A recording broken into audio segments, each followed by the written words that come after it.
From RTV6, continuing coverage, the war with Iraq. And thank you for joining us. I'm Martha Weaver. And I'm Cortopassi. The war in Iraq has made its way to the city limits of Baghdad. You are looking at a live picture from the Iraqi capital, where it is now Friday morning. U.S. troops are now just 10 miles from the city center. The city endured another round of heavy U.S. airstrikes in the last few hours. Huge explosions dotted the city skyline. The targets included the headquarters of the Iraqi Air Force in central Baghdad. The power went out for the first time in the U.S. bombing, but Central Command officials say the U.S. is not responsible for the loss of power. U.S. troops are ready to secure Baghdad's airport. Under the cover of darkness, the Army's 3rd Infantry Division swept onto Saddam International Airport with tanks and other armored units. The airport is on the southwestern edge of the capital. So far, there's no opposition, and tonight, General Richard Myers says the U.S. may decide not to conquer the city of Baghdad itself.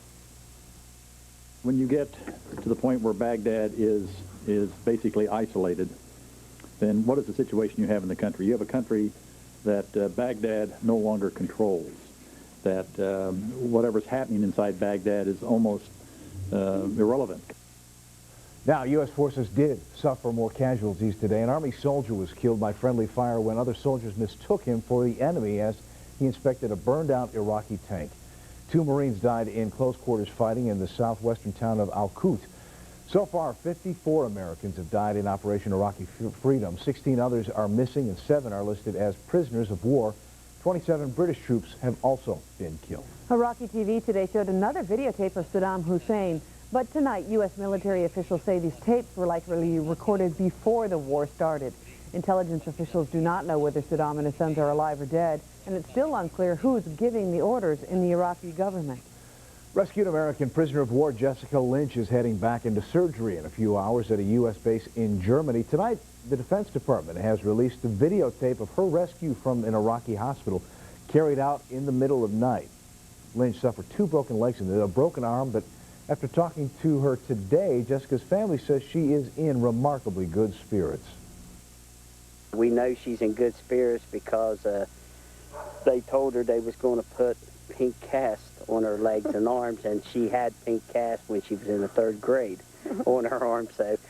So we know her mind is working good.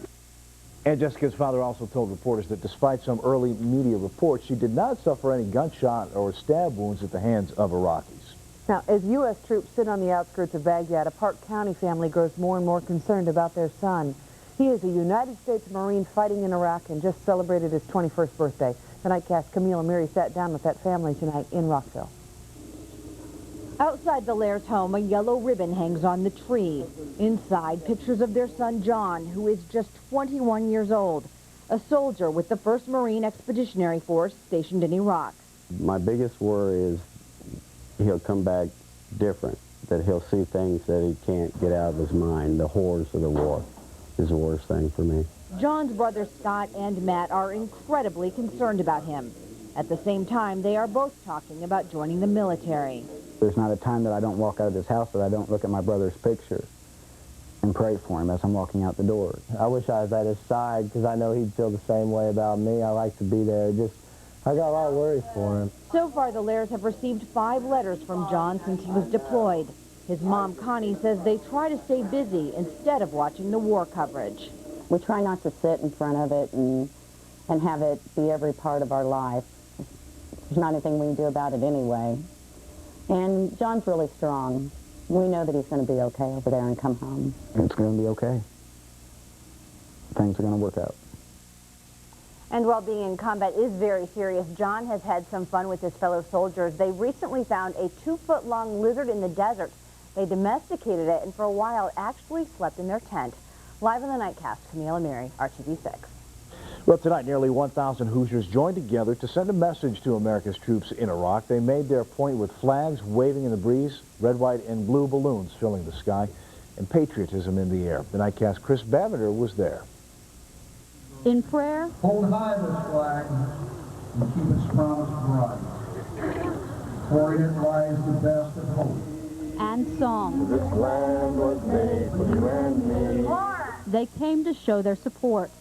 Support for men like Juanita Duke's son Danny and nephew Vince. both Marines serving in Iraq. And I'm really proud of them, and I love them very much. Support that means so much to the families left to wait at home. Just to know that our young people are giving us the ultimate gift. Many attending the rally wore their pride from their fingernails to their chest, buying up patriotic T-shirts sold by Western Middle School. The money raised will be used to buy phone cards for troops overseas.